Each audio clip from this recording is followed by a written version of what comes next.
should be played at high volume. This should be played at high volume. This should be played at high volume.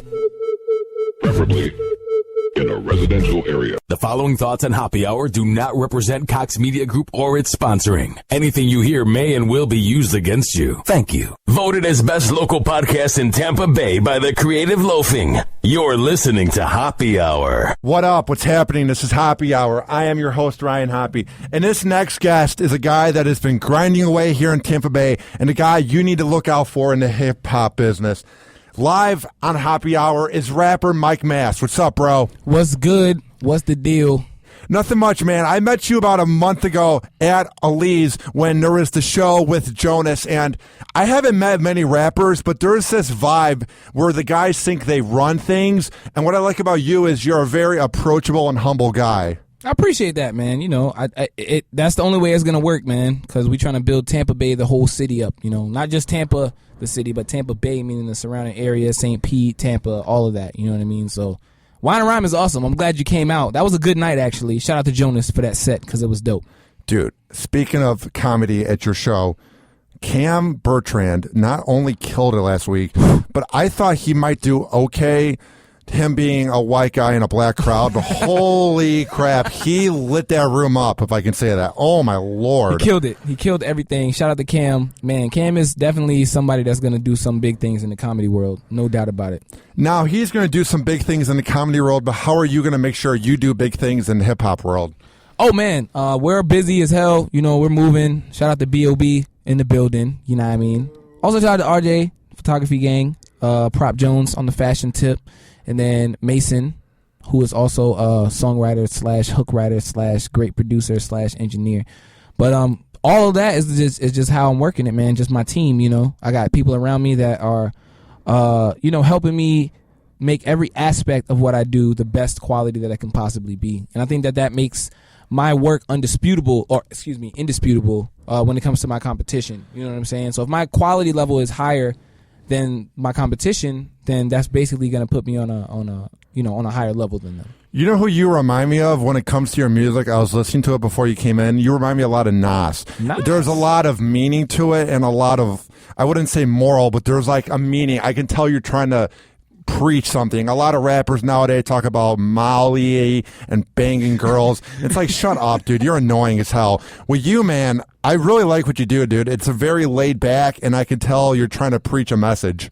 Word. I appreciate that, man. You know, I mean, I would consider myself a well-studied guy, you know, just like B.O. is. And, you know, a lot of that translates into my music. You know, I'm very strong on what I believe and, well, what I know, you know. And we can have that conversation one day. Yeah. But at the end of the day, you know, when it comes down to my music, it's all about just making people dance or making sure that people enjoy it. As long as people are enjoying my music, it's not really my main concern whether or not they understand what I'm saying. But that's the difference between the technical aspect of composing lyrics as opposed to, you know, just the, what do you call it? I don't know. The overall ability to enjoy it. Now, when you're making the music, are you ever self-conscious that maybe it's not as good as what you want it to be? Or do you appreciate what you do when you're rapping in a moment? I don't keep anything that I feel like isn't good enough. So anything that makes it to a recording is something that I felt was up to my standards as far as myself lyrically. As far as beat selection, you know, that's all experimentation. You know, I'm going to be able to record over a lot of different types of production, and I'm not going to limit myself to just what I like. I'm going to expand, you know, my ear, you know, to kind of encompass anything that I feel like I can step up to challenge-wise. Now, with the interviews that I've done, I've had to scrap like one or two just because I didn't like how it went, but I'm usually proud of what I do. For you, what is a rap song that you go, I just can't put this out, it's crappy? What type of song would that be? Anything that doesn't have a cohesive overall theme or anything that doesn't really mesh together as an overall idea. Like a lot of times I'll put a verse on something and then another verse on something that doesn't really go together. Yeah. And those songs you'll never hear because they don't really have a cohesive message or an overall point. And I really want all my music to have some kind of overall point to it in some way. You know what I'm saying? So those are the songs you won't hear. Songs where I just rap, you know, about no specific topic. You know, maybe I'll throw some punchlines in there, and it really doesn't work out as overall music. It doesn't have any replay value. How annoying is it, though, when you put all the time and effort and work into a rap song and then your boys are like, dude, this is shitty. And then you're like, yeah, it is. It's pretty bad.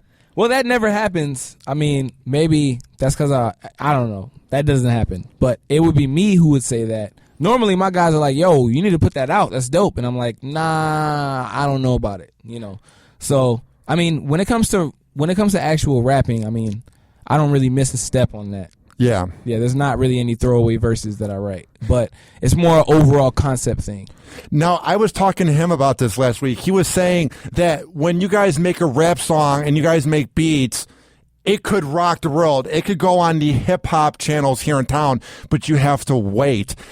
How does that make you anxious? Are you just waiting to bring it out, or do you know that time will help? It's the hardest thing to wait to put your music out. I mean, I've been sitting on a lot of music for a while, and I'm going to keep doing it, you know, but it's all about timing in this industry. It's all about building hype, and it's all about living up to that hype, you know, with the product. And it takes a really long time to make the kind of product that's ready to be released to the public. And, you know, the thing is, it took longer than we thought originally when we started to get that product to be ready to be released. Because you have an idea of what quality is, and then you get introduced to a whole nother level of quality, or a whole different level of quality. And then when you are introduced to that level, then you have to now say, okay, well, let me go back to the drawing board and get all my stuff to sound the way it needs to sound. So, you know what I noticed, too, in the entertainment world? I do radio, you're in music. Quality over quantity. If you release too many things at once and do too many posts on Facebook, it comes off annoying. But if you just release the work and you don't even tease it, then it captivates people more. That's right, man. Like, a lot of these dudes, man, it's so annoying, man. Like, we all deal with it. They put a record out or they put a song out, and then they like, they just tag like 100 people in a post. Oh. And then they just think you're just going to be like, oh, wow, you know, let me go listen to this. And sometimes I do, but the rare times that I do, I'm not impressed, and it just makes me just turned off to the whole idea itself. So I like to make my connections musically, organically. I like to see somebody live and say, wow, that guy was great. What's your name, guy, that was great live that I just saw? You know? Yeah. I don't really go out of my way to search the SoundClouds and, you know, people's Facebook posts and stuff to find great musicians. Usually people's grind stands out to me. If they made their way to a point where I felt like I needed to be at their show, then that shows some type of initiative from that artist. Now, why do you think so many rappers want to sound like Chief Keef and just have auto-tune? It seems like ever since he came out about 4 years ago, everybody thinks you need to be like him, and it's like there's a reason why there's just one Chief Keef.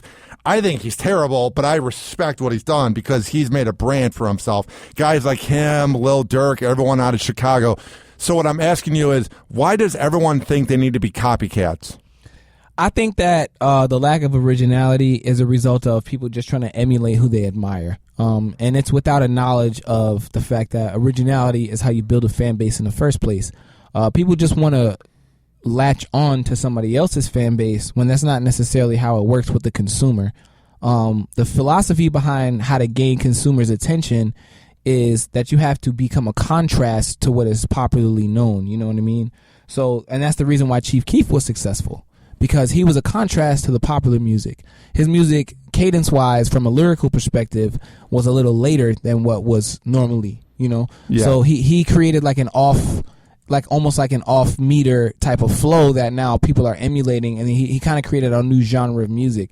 There's a lot of artists in that genre, but as long as they don't have an original sound, they're just going to be considered, just a byproduct of a sound that Chief Keef created. Now, for me, when I come up with ideas for the show and who to hit up, I'll either go to the beach or I'll meditate. To me, that's when I have the best thoughts, when I turn off social media and I just kind of look at things around me. How do you come up with your ideas? I come up with all my ideas at home, really, and when I'm out. My life is awesome because I live in Tampa and because there's always so much to do.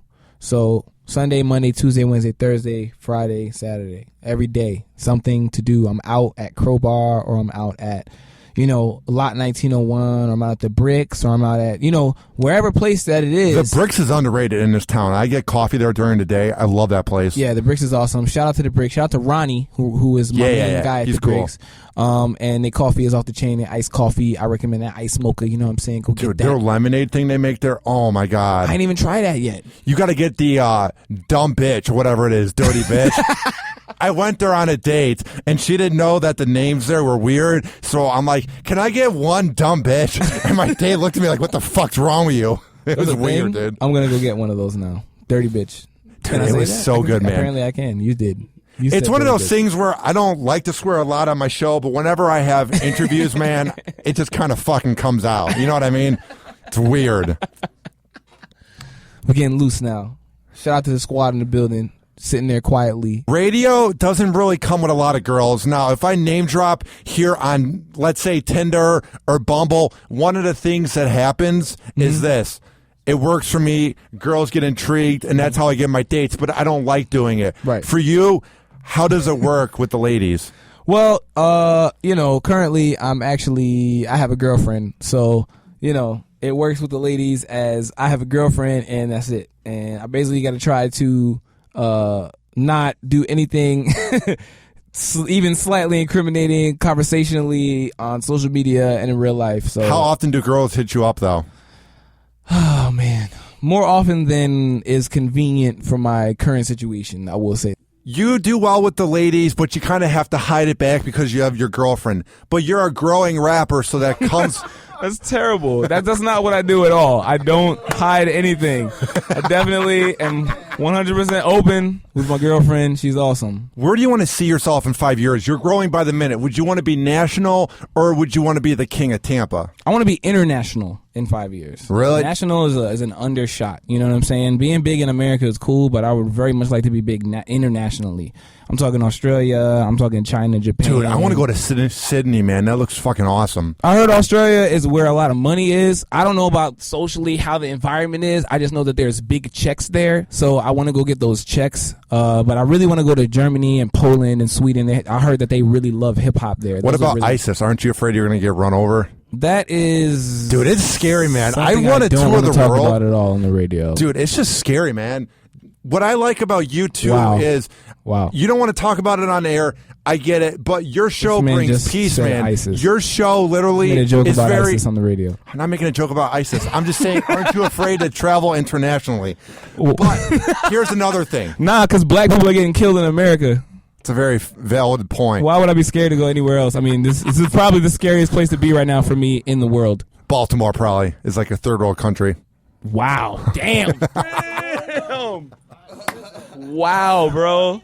Well, it's a joke. Jesus Christ. Let me get a drink, bro. We're all so uptight in here. Another thing I want to ask you. Comedians. I am a comedian. I've never done comedy, but... Comedians are known for pushing the limits of jokeability, and I respect that. That's boldness, and that's cool. Like Jared. You know how you're bold?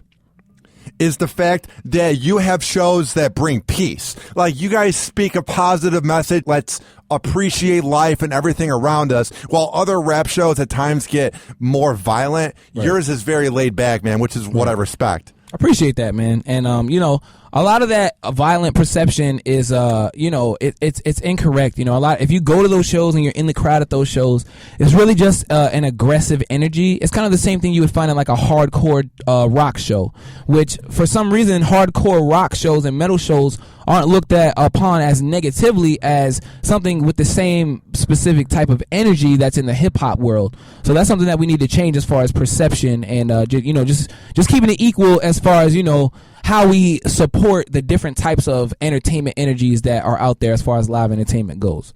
That's a very valid point. Everyone is quick to say, oh, heavy metal is them just getting pumped up. No, it's a bunch of morons beating each other up in the crowd. You like that? A lot of people say that about heavy metal, but I don't think that about heavy metal at all. I think that heavy metal is a good outlet for I'm saying it. People in the suburbs who have a lot of angst that they can't really express throughout their life. Because they have corporate jobs and their lives because whip them. So. They don't have the ability to express that in a social context. So what they do is they cram all that energy and all that creativity into their music, into this high ball of energy where they can just release it all at one time. And I've been to a lot of metal shows that were really dope, man. A lot of hardcore shows. I used to be a huge ska fan, you know what I'm saying? I listen to a lot of Streetlight Manifesto and Whole Wheat Bread, you know what I'm saying? So I definitely understand that energy and how that energy can translate into something positive for some people who don't have an outlet safely or creatively to let that out. Remember like 10 years ago when them Franchise Boys, when they were here for like 2 minutes, they did that song with Korn and they had that mix and it was pretty good. Would you ever do that? Something. Them Franchise Boys. Korn, I don't know if I would work with Korn, but no, but I'm saying, would you do something like that? Would you cross genres? One of my all-time collabs, if I could ever get it, is Rage Against the Machine. I would love to work with the guys in Rage Against the Machine on something.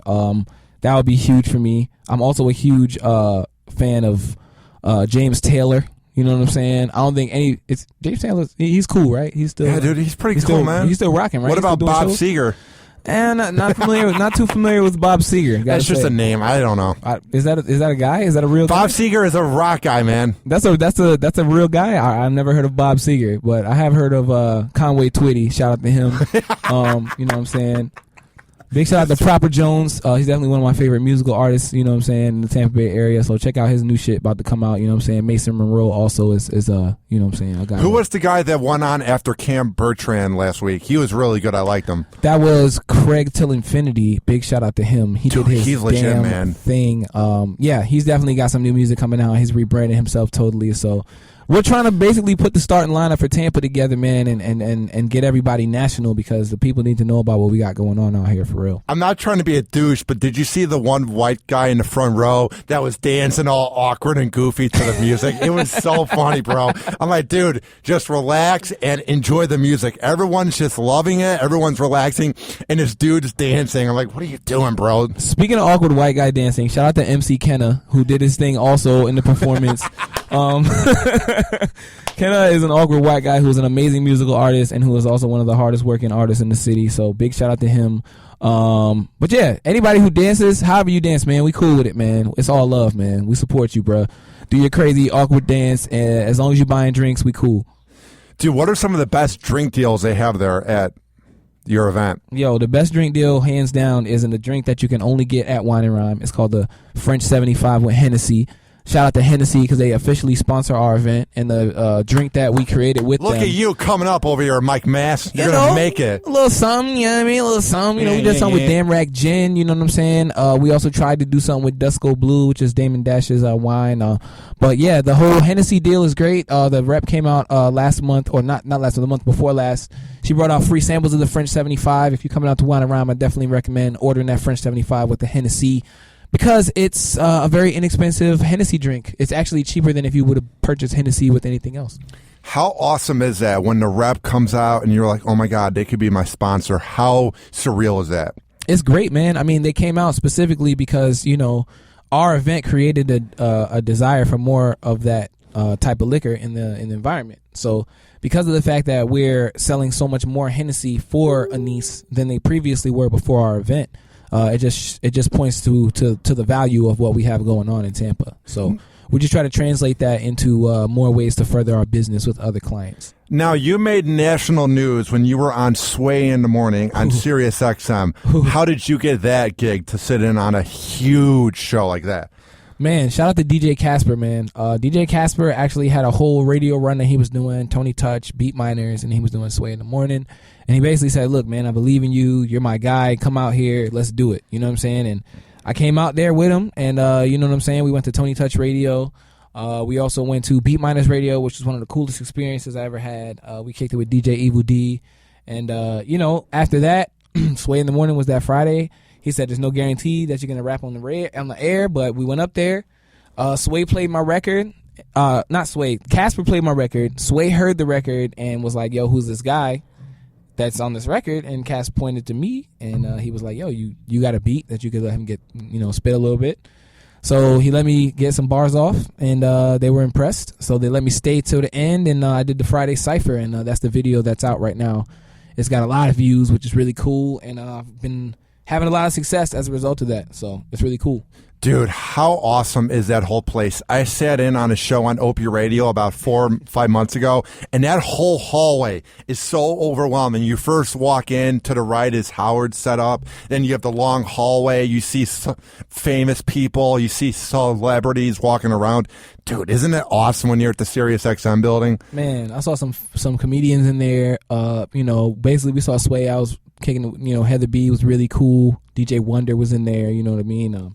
It's just a really long, dramatic hallway walk. You got that whiteboard, you can sign the whiteboard, you know what I'm saying? Of course we had to sign the whiteboard, And, it was just an amazing experience. There were a lot of other MCs in there. They were all hungry, but, I kind of did my best to outshine everybody that was in the building. I think I did a good job of that, when I went up there. So I'm actually going to be in New York this weekend again. Well, look at you, dude. Yeah, man. I got another show in Brooklyn this weekend, so that's going to be fun. And then next week again on the Friday. So, yeah, it's going to be dope. Dude, I like New York City, even though it's overwhelming. Like, I felt so awkward walking in the crowd just because I'm so lanky and uncoordinated that when everyone's shoving into you and there's 20 million people, it's just very overwhelming for me, man. Shout out to Vern Sr. New York is overwhelming. It is overwhelming. It's the area that never sleeps. What were some of the funnest things you did? What's going on here? Inside joke. Yeah, it's all good. Shout out to Vern Sr. Wipe your tears. What's the inside joke about? Explain. No, I can't explain this inside joke. It's secret. New York can be a lot. New York is a stressful place to be. Vern Sr. is a great producer in the hip hop world. I don't know if you ever heard of him. He has an album out called Level 2. He's a member of the Young Parisians crew, which is me and B.O.'s crew. Yeah, you know I mean. So make sure you check out Vern Sr. But yeah. What are some of the most fun things you have done because of your rap career? That's a good question, man. Thanks, dude. I would say definitely just going to New York for Sway. Like, that was really fun. You know what I'm saying? The basement party was amazing. Man, what happened to the basement party? So yeah, we did a show in Brooklyn. It was a basement party, and these guys, shout out to them. They're a house full of comedians. It's like 4 of them that live together. A couple improv comedians. Oh, that's cute. Comedians. They're awesome. You would love to meet them, actually. And yeah, we went out there, and they threw a show in their basement where they let us perform. They had some world-class beatboxers also come out and do some beatboxing. It was absolutely incredible, man. And yeah, man, it was like 200 people came through that basement party, bro. And it was free beer because it was the dude who ran the apartment, works at Brooklyn Brewery. So it was, we had Brooklyn Lager. It was crazy. Oh, yeah, we doing that same thing again. That's the same thing we're doing when we go Friday and next week Friday. So that same basement party is what we're doing. That's the coolest thing that I think I've done off of music is that basement Brooklyn party, for real. Now, rappers are known to be guys that have fun. Rappers are known to be guys that like to party and live it up. What's the craziest thing you've ever done? It's a bland thing to ask, but you're a rapper, so I want to know. What's the craziest thing you've ever done? Ooh, I think at the Tampa Pro when I stood up on a keyboard stool and like, we at the Tampa Pro, bro. Like, yo, son, like, I didn't know keyboard stools were that unstable, bro. Like, I took the keyboard stool. And my last song that I do on my set is called Get Busy. Like, it's like an old school turn up record. B.O. was there. I took the keyboard stool, I put it in front of me, I stood on top of it, dog. The shit was wobbling under my feet, bro. I was wobbling under my feet. I was like, fuck it, I'm still gonna do this, yo.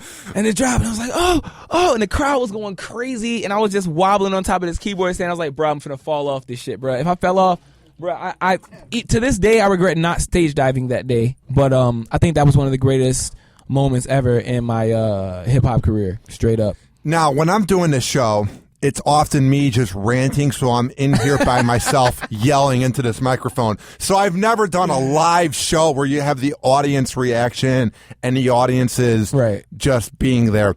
How awesome is it when you're up there doing your thing and the crowd's getting into it? What is that feeling like? It's euphoric, man. There's no feeling like it, and it's the reason I do it. You know what I'm saying? Like, when I did Gasparilla Music Festival, shout out to Creative Loafing. They just put the article out with me in it, and the picture in there. Good job. That picture in there is from Gasparilla Music Festival. That's a perfect example of what you're talking about. It was basically just you're engulfed in this feeling of just love, from the people who are enjoying your performance, enjoying your music, and that's what I want to give to the world. You know what I'm saying? Like, the music of today doesn't necessarily give people that type of feeling, or the popular music of today.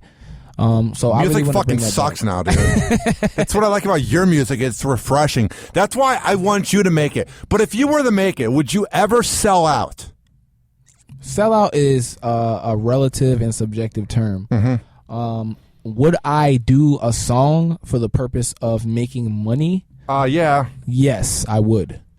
If Mountain Dew said, "Hey, Mike Mass, we want a Mountain Dew song," I'll say, "Hell yeah, I'll do a Mountain Dew song, and it's gonna be fire." And I'm gonna I get my hated check. when everyone was making fun of Snoop Dogg for doing the Hot Pocket song to drop it like it's hot. It's like, dude, the guy's making money while you're at home jacking off. Shut up. Hey, selling out, like I said, is a relative and subjective term. But you wouldn't do top 40 music where it's like you and Swift. That would be annoying, bro. Let me put it like this, bro. I'm not gonna, out of the blue, turn into a reggae singer tomorrow. But not gonna be Snoop Lion? that doesn't mean I don't respect someone who's able to do that and be successful. You know what I'm saying? Like, I'm gonna do what I can do.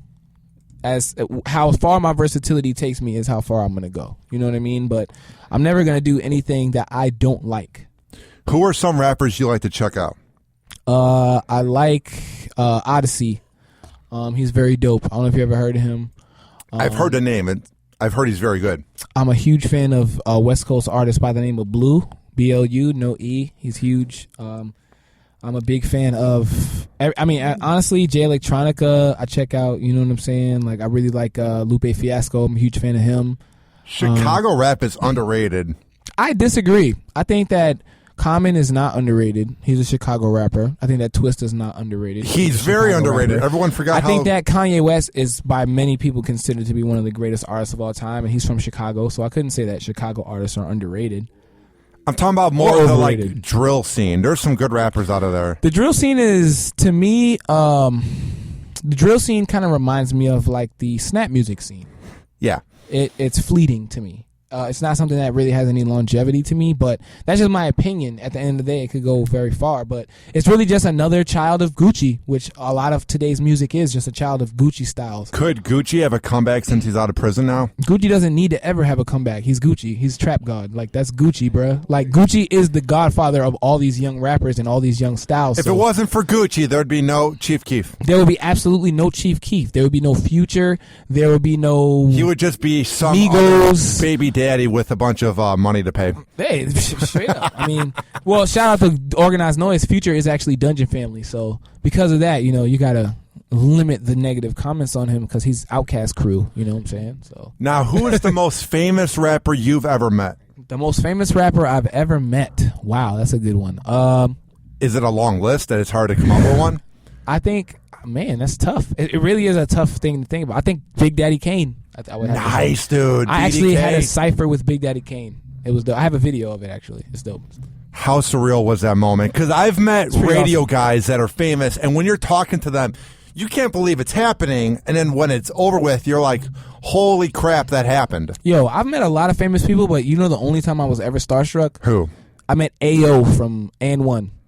Okay, that means nothing to me. AO from AN1 Streetball Team, bruh. Oh, yeah, I got you. AO who played Dave Chappelle's version of Prince the Basketball player. Oh, nice, He was a stunt dude. double for Prince the Basketball player. Aaron Owens. I met AO, and I had to be like 13 or 14, and he was walking out his tour bus. I was at USF at the AN1 game. By the way, I won 7 straight rap battles that day. That was awesome. At the preliminary rap battle thing, so I had a bunch of free prizes, and so I ran up on AO, and AO was like, "Yo, what's up?" And I'm just like, I couldn't say, I didn't know what to say. I was like, "Yo, you're AO." All I said was, "Yo, you're AO." He's like, "Yeah, I am." Like, what's up, bro? All right, I'm going to play this game. So yeah, that was the only time I've ever been starstruck. But I met Big Daddy Kane, Ski Beats, Tony Touch, Black Milk. You know what I'm saying? Like nice. those people are all cool. Blue, like I said, who was one of the biggest artists that I consider one of my biggest influences. DJ Rob Swift. Talib Kweli. He's all right. Dude, you're very successful, man. What are some things you have coming up? Yo, shout out to Talib, man. Shout out to Nico is too. Things coming up, you said? Yeah. Light Kings, Mike Mass, fully produced by B.O. That project is coming out real soon. I'm talking about like real soon. You know what I'm saying? I got another album coming out after that. We didn't talk about it, but I'm going to tell everybody it's going to be called Like Gods because that's the Is this the official announcement on Happy Hour? Like Gods, man. That's the first Mike Mass album. Let's do it. Now, where can people find your work online, and where can they support independent music by buying your great music? Word. Well, you can find my album. Actually, you can find my music online at SoundCloud. SoundCloud.com/Mike Mass Hip Hop, all one word, no dash. I have a song out right now called Like That, produced by this Polish producer named Marcin Natali. He's really cool. The video's out. I don't know if you saw it. It's pretty dope. Mims had that song like 10 years ago. Remember that? It was so horrible. Oh, Like This. That's what you're talking about. Oh. Like This, yeah. Dude, there was so much corny rap back in the 2000s. Oh, man. Mims, Mike Jones, them Franchise Boys. Yo, Mike Jones was jamming, bruh. Mike Jones was jamming. Don't ever disrespect Mike Jones in front of me like that, bruh. Listen. You were a Mike Jones guy? Listen, hold up. Okay, I will hold up. 281-330-8004. That's all I have to say. Mike Jones was jamming. If you wasn't jamming to Mike Jones, you probably wasn't getting no bitches at that time. I wasn't, dude. I was a very awkward And teenager. that's why you feel like that about Mike Jones. If you was fucking with Mike Jones, you was getting bitches. That's why we fuck with Mike Jones. Facts. Well, dude, keep up the good work, man. I'm glad that we met through Jonas about a month ago, and I'm glad we were able to set up this interview. Word. And I see big things happening. This year, the next 5 months of this year, you are going to kill it. And 2017 is going to be the year where I look back and I go, holy crap, I had him on my podcast in Tampa Bay. Word. I like it. I agree, and let's do it. This has been Hoppe Hour. I am your host, Ryan Hoppe. And Mike Mass, you promise me when you make it, you'll have me at a party. I am going to have you at a party. Hoppe Hour.